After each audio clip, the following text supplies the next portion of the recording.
میں روز قیامت کی قسم کھاتا ہوں اور نفس لوامہ کی قسم کھاتا ہوں کہ سب لوگ اٹھا کر کھڑے کیے جائیں گے۔ کیا انسان یہ خیال کرتا ہے کہ ہم اس کی بکھری ہوئی ہڈیاں اکٹھی نہیں کریں گے؟ ضرور کریں گے، اور ہم اس بات پر قادر ہیں کہ اس کی پور پور درست کر دیں۔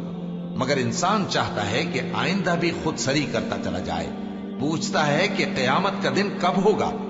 سو جب آنکھیں چندھیا جائیں اور چاند گہنا جائے اور سورج اور چاند جمع کر دیے جائیں، اس دن انسان کہے گا کہ کہاں ہے بھاگنے کی جگہ؟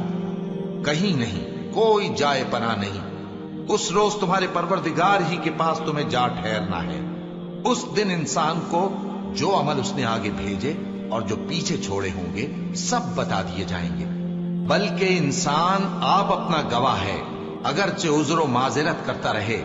اور اے پیغمبر صلی اللہ علیہ وآلہ وسلم، وحی کے پڑھنے کے لیے اپنی زبان کو تیز تیز حرکت نہ دیا کرو کہ اس کو جلد سیکھ لو۔ اس کا جمع کرنا اور پڑھانا ہمارے ذمے ہے۔ سو جب ہم اسے پڑھا کریں تو تم اس کو سنا کرو اور پھر اسی طرح پڑھا کرو۔ پھر اس کے معانی کا بیان بھی ہمارے ذمے ہے۔ مگر لوگوں، تم دنیا کو دوست رکھتے ہو اور آخرت کو چھوڑے دیتے ہو۔ اس روز بعض چہرے رونقدار ہوں گے، اپنے پروردگار کی طرف نظر کیے ہوئے ہوں گے، اور بہت سے چہرے اس دن اداس ہوں گے، خیال کریں گے کہ ان کے ساتھ کمر توڑ معاملہ کیا جائے گا۔ ہاں، جب جان گلے تک پہنچ جائے اور لوگ کہنے لگیں اس وقت کون جھاڑ پھونک کرنے والا ہے، اور اس جاں بلب نے سمجھا کہ اب جدائی کا وقت ہے اور پنڈلی سے پنڈلی لپٹ جائے، اس دن تجھ کو اپنے پروردگار کی طرف کھینچے چلے چلنا ہے۔ پھر ایسے مغرور نے نہ تو پیغمبر صلی اللہ علیہ وآلہ وسلم کو سچا جانا اور نہ نماز پڑھی، لیکن جھٹلایا اور منہ پھیر لیا، پھر اپنے گھر والوں کے پاس اکڑتا ہوا چل دیا۔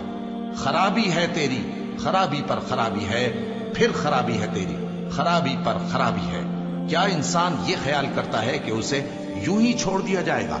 کیا وہ منی کا جو ٹپکائی جاتی ہے ایک قطرہ نہ تھا، پھر لوتھڑا ہوا، پھر اللہ نے اس کو بنایا، سو اس کے اعضاء کو درست کیا، پھر اس کی دو قسمیں بنائیں، مرد اور عورت۔ کیا اس کو اس بات پر قدرت نہیں کہ مردوں کو زندہ کر دے؟